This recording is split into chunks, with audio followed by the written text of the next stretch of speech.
Fandom শুরুতে আজকে বেশি বকবো না, ইন্ডিয়ার খেলা ছিল, সেই খেলা দেখে আমার কথাবার্তা সব বন্ধ হয়ে গেছে। তো যাই হোক, অনেক ট্রান্সফার নিউজ আছে, ইন্ডিয়ার খেলা নিয়েও কথাবার্তা বলবো, কিছুদিন বাদে আরেকটা ম্যাচ আছে সেটা নিয়েও কথাবার্তা বলবো। টেবিল যদিও এখনো ভালো পজিশনে আছে, যাই হোক, কিন্তু সবকিছু নিয়েই কথাবার্তা বলবো। সবার আগে যে কথাটা, এখনো যারা সাবস্ক্রাইব করনি ইউটিউবে সাবস্ক্রাইব করে নাও, ফেসবুক আর ইনস্টাগ্রামে ফলো করে নাও, আর ইউটিউবে কিন্তু টিংটংও করে দিও, নাহলে কিন্তু নোটিফিকেশন পাবে না। এমনি ইউটিউব পাঠায় না, আরো পাবে না তোমরা টিংটং না করলে। তো যাই হোক, পুজোর থেকে প্রথমে শুনে নাও।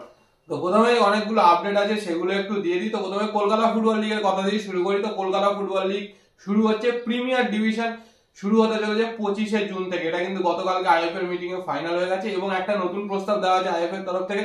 সেটা হচ্ছে প্রিমিয়ার ডিভিশনের প্রত্যেকটা টিমে 7 জন করে বাঙালি প্লেয়ারকে খেলাতে হবে। যদিও বড় বড় প্রধানরা রাজি হয়নি এই প্রস্তাবে, যদিও বলেছে যে এটা নিয়ে পরবর্তীকালে আলাপ আলোচনা করে সিদ্ধান্ত নেওয়া হবে। তো এটা যদি করা হয় তো এটা ভালো উদ্যোগ। সবাই বাঙালি বাঙালি করে লাফায়, মানে বাঙালি নিয়ে বলে যে বাঙালি প্লেয়ারদের সুযোগ দেয়, যদি সুযোগ পেয়ে কিছু করতে পারে।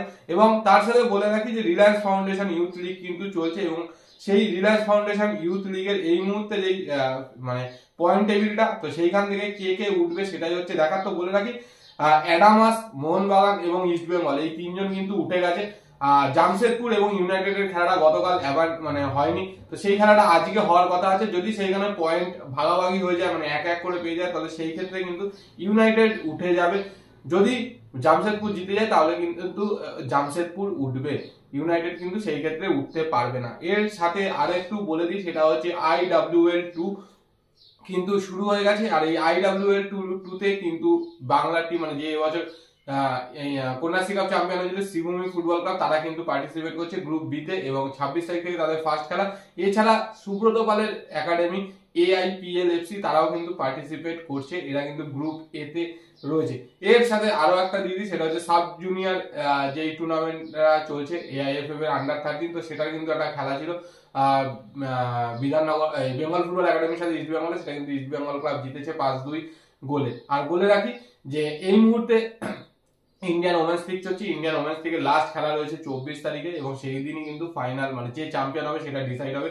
তো ওড়িশা আর গোকুলামের মধ্যে কেউ একজন চ্যাম্পিয়ন হবে। তো দুজনেরই 11টা করে ম্যাচ খেলা হয়ে গেছে। ওড়িশার পয়েন্ট 28, গোকুলামের পয়েন্ট 26। যদি ওড়িশা জেতে তাহলে ওড়িশা চ্যাম্পিয়ন কিকস্টারের সাথে খেলা রয়েছে, আর গোকুলাম জিতলে গোকুলাম চ্যাম্পিয়ন হয়ে যাবে। যদি ওড়িশা পয়েন্ট নষ্ট করে, মানে হেরে যায় যদি, সেই ক্ষেত্রে গোকুলামের ম্যাচ রয়েছে কিন্তু ইস্ট বেঙ্গলের সাথে। তো এবার চলে আসি কালকের খেলায়। এরপরে আসবো ট্রান্সফারের কথায়। প্রচুর রুমার চারিদিকে, ইস্ট বেঙ্গলে আসছে, ইস্ট বেঙ্গল তাকে অ্যাপ্রোচ করেছে, ওই বিদেশি আসছে, সেই স্বদেশি আসছে, সেগুলো তো আসবো। কিন্তু একটু খেলা নিয়ে বলে নি। খেলা নিয়ে মানে যেটা শুরুতেই বললাম, আমার কথাবার্তা বন্ধ হয়ে গেছে খেলা দেখার পরে। মানে এরকম বাজে পারফরমেন্স আফগানিস্তানের টিম, যে আফগানিস্তানের টিমে অনেক মেন প্লেয়ার তাদের নেই। আমিরি সেই কবে ইন্ডিয়ায় খেলে গেছে, 36 বছর বয়সী, এখনো খেলছে ওই টিমে। সেই টিমের এগেন্স্টে এত বাজে পারফরমেন্স।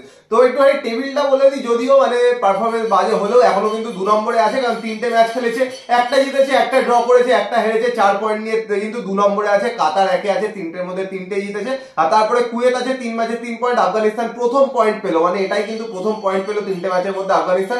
এরপরে কিন্তু আফগানিস্তানের সাথে আবার ম্যাচ আছে, ওই ম্যাচটাও যদি এরকম পারফরমেন্স করে তাহলে কিন্তু ভুলে যাওয়া উচিত, কারণ কুয়েত আফগানিস্তানকে মোটামুটি উড়িয়ে দেবে, উড়িয়ে পয়েন্টে এগিয়ে যাবে। আর তারপরে কুয়েত আর কাতারের সাথে খেলা, তার মানে বুঝতেই পারছো এই পারফরমেন্স যদি কন্টিনিউ করে তাহলে কি হতে পারে। তো যেটা বলে রাখি যে কুয়েত, যার র্যাঙ্কিং ইন্ডিয়ার থেকে পিছনে, সে কিন্তু আফগানিস্তানকে 4 গোলে হারিয়েছিল। আর ইন্ডিয়া কুয়েতের থেকে ভালো র্যাঙ্কিং, সে 158 নম্বর র্যাঙ্ক দাঁড়িয়ে আফগানিস্তানকে হারাতে পারছে না। যেটা গুড্ডু প্রথমে বললো, এই আফগানিস্তান টিমে কিন্তু মেন টিমের অনেক প্লেয়ার নেই, তারা কিন্তু তাদের ফেডারেশনের এগেনস্টে প্রোটেস্ট করেছে, বয়কট করেছে। তো মোটামুটি নতুন টিমই বলা যায়, 3-4 জন পুরনো প্লেয়ার রয়েছিল। আর কালকে যা খেলেছে মানে অনবদ্য অসাধারণ, যেরকম টেলিকাস্ট সেরকম পারফরমেন্স, মানে দুটোই দেখা যাচ্ছিল না, মানে হচ্ছে চোখ দিয়ে জল পড়ছে, রক্ত পড়ছে এরকম। তো একটা ছোট্ট আমি রিভিউ দেবো। তো যারা যারা আমাকে বিরোধিতা করবেন অবশ্যই শান্তশিষ্টভাবে কমেন্ট করবেন, যারা গালাগালি করবেন অবশ্যই বলতে পারেন। তো বলে রাখি, গুরপ্রীত সিংকে কালকে কিচ্ছু করতে হয়নি, ভেকে কিছু করেনি সেরকম, বাট ওই সেভিয়ার যদি ওই ট্যাকেলটা না করতো, ওইখানে যদি ব্লক না করতো, তাহলে ওইখানেই গোল দিয়ে দিতে পারতো। তো প্রথমবার ভেকের প্রশংসা করছি আমরা, তো সেটাও কিন্তু একটু শুনে নাও। আর আনোয়ার আলী যেইটুকুনি খেলেছে ঠিকঠাক বলা যায়। নিখিল পূজারি অনবদ্য পারফরমেন্স ছিল এর আগে অব্দি, কালকে হঠাৎ করে কি হলো ভগবান জানে, হয়তো বেশি টাকা দিয়ে দিয়েছে বেঙ্গালুরু, তাই আর খেলার ইচ্ছে ছিল না। আকাশ মিশ্রা শেষ হয়ে গেছে মুম্বাইতে যাওয়ার পর থেকে, এটা আমার পার্সোনাল ওপিনিয়ন। আপুইয়া মানে দেখে তো মনে হলো কালকে খেলতে ইচ্ছাই ছিল না, মানে জোর জবরদস্তি নামিয়েছে যে তোকে মাঠে থাকতে হবে, সেই বেসিসে খেলেছে। জিকসান সিং এখনো পুরোপুরি ফিট নয়, ইঞ্জুরি থেকে ফিরেছে। মানবীর মোহনবাগানের হয়ে অনবদ্য পারফরমেন্স, মানে মোহনবাগানের হয়ে নাহলে সিংহ হয়ে যায়, কিন্তু ইন্ডিয়ান টিমে তস্য জালি পারফরমেন্স, মানে এত টাকা এদেরকে আইএসএল এ দেওয়া হয় যে ইন্ডিয়ান টিমের হয়ে এদের খেলতে কোনো ইচ্ছা থাকে না। ছাংতে পজিশনটা চেঞ্জ করে দিয়েছে, খেলা পুরোপুরি নষ্ট হয়ে গেছে। ওই যে রাইটিং এ খেলা তো হয়তো অনেক ভালো খেলতে পারতো। সুনীল ছেত্রী এইবার মনে হয় ন্যাশনাল টিম থেকে রিটায়ারমেন্ট নিয়ে নেওয়া উচিত, যদিও কালকে ওকে স্ট্রাইকার হিসেবে খেলায়নি, অ্যাটাকিং মিডফিল্ডার হিসেবে খেলিয়েছে, তো সেখানে পারফরমেন্স একদমই বাজে। বিক্রম প্রতাপ সিং প্রচুর চেষ্টা করেছে, সুযোগও পেয়েছিল কিন্তু কনভার্ট করতে পারেনি, একটু বল নিয়ে বেশি হোল্ড করছিল, যদি সেগুলো মাইনাস করতো হয়তো গোলে কনভার্ট হলেও হতে পারতো। লিস্টন একটু আধটু চেষ্টা করেছে সাবস্টিটিউট হিসাবে নেমে। মাহেশ ফর্ম একদমই ডাউন, মানে যেরকম ইস্ট বেঙ্গলের হয়ে বাজে গেছে সেরকম কালকে ন্যাশনাল টিমের হয়ে খুবই বাজে খেলেছে। টাংরি নামিয়ে দিয়েছিল, কাজ ছিল প্লেয়ারদের টেনে ফেলে দেওয়া, সেটাই করেছে। সুভাশিস বোস, ওর জন্যই কিন্তু গোলটা হতো, ওর পাশ থেকে বলটা বেরিয়ে গেছে, ও কেন স্লো হয়ে গেল আমি জানি না, তাও একটা দুটো ভালো ট্যাকেল করেছে। আর এর বাইরে কিছু বলা নেই, মানে কোচের কোনো ট্যাকটিক্স নেই, কিচ্ছু নেই, মানে জেতাতে কি যায়, মানে অ্যাশলে ওয়েস্টউড ইন্ডিয়াতে কোচিং করে গেছে, বেঙ্গালুরুতে কোচিং করে গেছে, তো জানে সুনীল ছেত্রী বা এই টিমটা কি করতে হবে, সেই ট্যাকটিক্সটাই সেই বুদ্ধিটাই কিন্তু কাজে লাগিয়েছে। মিডফিল্ডে ক্রিয়েটিভ প্লেয়ার না থাকলে এই হয়, ব্র্যান্ডনের মতো প্লেয়ার মিডফিল্ডে নেই, সাহাল আব্দুল সামাদের ইনজুরি, আর কোচের মাথায় কি চলে ভগবান জানে। ঝাংতে যে বেস্ট প্লেয়ার এই মুহূর্তে ইন্ডিয়ার, তার পজিশন হঠাৎ করে চেঞ্জ করে দিল, পুরো খেলাটাই নষ্ট করে দিল একদম। কি ট্যাকটিক্স নিয়ে কিভাবে কি করছে শুধু উনি নিজে জানেন, শুধু মিডিয়ার সামনে এসে বড় বড় বক্তৃতা দেন, আর তোমাদের মধ্যেও কিছু লোক আছে যারা আমাকে কন্টিনিউয়াস সাপোর্ট করে যায় ইন্ডিয়ার নাকি খুব ভালো করেছে, এই করেছে সেই করেছে। তো পারফরমেন্স দেখতেই পাচ্ছ, লাখে কিছু ম্যাচ বেরিয়ে যেতেই পারে, কিন্তু কন্টিনিউয়াস কিন্তু ডিক্লাইনেই সেই চলছে। তো যাই হোক, এবার ইস্ট বেঙ্গলের কথায় চলে আসি। প্রচুর ট্রান্সফার নিউজ, রুমার, মেহেদী তালালকে নিয়ে এরকম রুমার বেরিয়ে গেছে চারিদিকে যে মেহেদী তালালকে কিন্তু আনতে চলেছে ইস্ট বেঙ্গল, কিন্তু এটা কিন্তু খুবই কঠিন ব্যাপার, কারণ কিন্তু মেহেদী তালালকে অ্যাপ্রোচ করেছে মানে কিন্তু নিয়ে চলে আসতে পারবে না। আর মেহেদী তালালের সাথে হ্যাঁ এটা একটা লিঙ্ক আপ হয়েছে, কথাবার্তা চলছে, এরকম কিন্তু শোনা যাচ্ছে, আমরাও শুনেছি।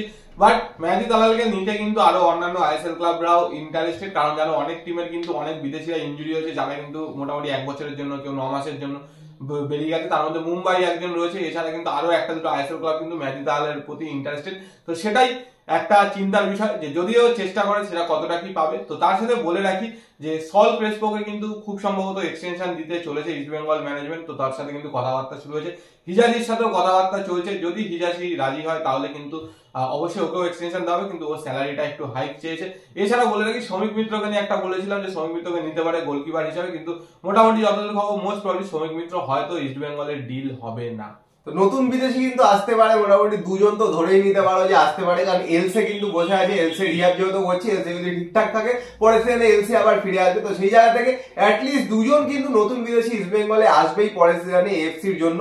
আর প্রচুর ইন্ডিয়ান প্লেয়ারদের অ্যাপ্রোচ করে রেখেছে, ইন্ডিয়ান প্লেয়ার অবশ্যই দরকার, কারণ ওটাই কিন্তু উইক পয়েন্ট ইস্ট বেঙ্গলের, বেঞ্চে লোক নেই, ইন্ডিয়ান প্লেয়ার একজন ইনজোর্ড হলে তারপরে আর কেউ থাকে না। তো সেই জায়গা থেকে প্রচুর জনকে, বিনীত রায়ের কথা শুনেছো, সুরেশ সিং ওয়াংজামের কথা শুনেছো, সবাই কিন্তু কন্ট্রাক্টেড প্লেয়ার মোটামুটি। তাছাড়া অনেক রুমারের ছড়াছড়ি, অ্যালেক্স হাজি, তারপরে দীপক টাংরি, রাহুল ভেকে, চারিদিকে মাখান ছোটে, মানে যাকে পেরেছে এই মুহূর্তে ইস্ট বেঙ্গলের সাথে লিঙ্ক করে দিয়েছে, যেহেতু ইস্ট বেঙ্গল কিন্তু ইন্ডিয়ান প্লেয়ারদের দিক থেকে অনেকটাই উইক। তো অনেককেই অ্যাপ্রোচ করেছে, কিন্তু যত নাম শুনছো তার মধ্যে 20% লোককে অ্যাপ্রোচ করেছে, বাকিগুলো কিন্তু পুরো ছড়ানো ওড়ানো রুমার। তো যা যা আপডেট ছিল আমরা কিন্তু বলে দিলাম। আর তোমাদের কি বক্তব্য যে কাকে কাকে সাইন করতে পারে সেটা কিন্তু কমেন্ট বক্সে কমেন্ট করে জানিও। আর একদম শেষে আরো একটা আপডেট দিতে, আজকে কিন্তু ইন্ডিয়া আন্ডার-23 টিমের একটা ফ্রেন্ডলি ম্যাচ হয়েছে মালয়েশিয়া আন্ডার-23 টিমের এগেইনস্টে, যদিও সেটা ক্লোজ ড্র হবে, কোথাও টেলিকাস্ট হবে না, সন্ধ্যে 7:30 থেকে। আর ভিডিওটা পছন্দ হলে লাইক করে দিও, শেয়ার করে দিও, চ্যানেলটা অবশ্যই সাবস্ক্রাইব করে দিও, বেল আইকনটা টিং টং করে দাও রেগুলার নোটিফিকেশন পাওয়ার জন্য। তো চলো এখনের জন্য